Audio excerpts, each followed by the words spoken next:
ഒരു super duper hit cinema കാണാൻ വന്നതാണ്. മലയാളം. തിയേറ്ററിൽ ഇപ്പോൾ ഞാൻ മാത്രമേ ഉള്ളൂ. 300 പേർക്ക് ഇരിക്കാൻ പറ്റുന്ന തിയേറ്ററാണത്രേ. ഓൺലൈനിൽ നോക്കിയപ്പോൾ 4 പേരെങ്ങാണ്ട് ടിക്കറ്റ് ബുക്ക് ചെയ്തിട്ടുണ്ട്. പിന്നെ ഇവിടെ വന്നിട്ട് ഞാനും ടിക്കറ്റ് എടുത്തു. ടോട്ടൽ 5 പേര്. പക്ഷേ ഇതുവരെ ഇവിടെ ആരും എത്തിയതായിട്ട് കാണാനില്ല. പടം തുടങ്ങാൻ 5 മിനിറ്റ് കൂടി ഉണ്ട്. അപ്പോഴേക്കും കാര്യങ്ങളൊക്കെ വരുമായിരിക്കും. Vaazha 2 biopic of a billion bros. 100 കോടിയൊക്കെ ക്രോസ് ചെയ്ത് നാട്ടിലിപ്പോഴും ഹൗസ്ഫുള്ളായിട്ട് ഓടിക്കൊണ്ടിരിക്കുന്ന പടമാണ്.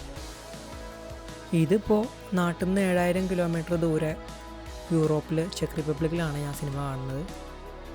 പ്രാഗ് സ്ലോവാൻസ്കി ഡോം സിനിമ സിറ്റിയിൽ.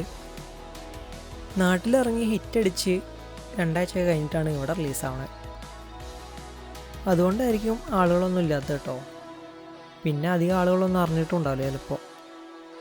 ഞാൻ തന്നെ വീക്കെൻഡിൽ ഇവിടെ വെറുതെ ഇരുന്നപ്പോൾ ഒരു സിനിമ തിയേറ്ററിൽ പോയി കാണാനുള്ള കൊതി കൊണ്ട് is there any Indian movies playing in Prague എന്ന് ജെമിനിനോട് ചോദിച്ചപ്പോൾ ജെമിനി പറഞ്ഞതെന്നാണ് ഇവിടെ വാഴ 2 റിലീസായെന്നുള്ളത്. അതും ഈ 2 ദിവസം മാത്രമേ ഇവിടെ പ്ലേ ചെയ്യുന്നുള്ളൂ എന്ന് തോന്നുന്നു. മലയാളം മൂവി റിലീസായെന്ന് പറഞ്ഞുകൊണ്ട് ഒന്നും നോക്കിയില്ല, ചാടി പുറപ്പെട്ടു അങ്ങോട്ട് സിനിമ കാണാനായിട്ട്. എന്തായാലും നാട്ടിലെ സിനിമ കാണുന്ന വൈബും ഇവിടെ സിനിമ കാണുന്ന വൈബും വേറെ. ഇനിയിപ്പോൾ ആളില്ലാത്തതുകൊണ്ട് സിനിമ ഇടാതിരിക്കും അവർ. എന്തായാലും ഒരു 10-12 ആൾക്കാരൊക്കെ വന്നിട്ട് പിന്നെ സിനിമ കണ്ടു, ഹാപ്പി, അടിപൊളി. ഏതായാലും കുറേ കാലത്തിന് ശേഷം തിയേറ്ററിൽ പോയൊരു സിനിമ കണ്ട എൻ്റെ എൻജോയ്മെൻറ്റ്, എക്സൈറ്റ്മെൻറ്റ്. പക്ഷേ നാട്ടിലെ സിനിമ കാണുന്ന ഒരു എക്സ്പീരിയൻസ് കിട്ടില്ല വേറെ കാര്യം.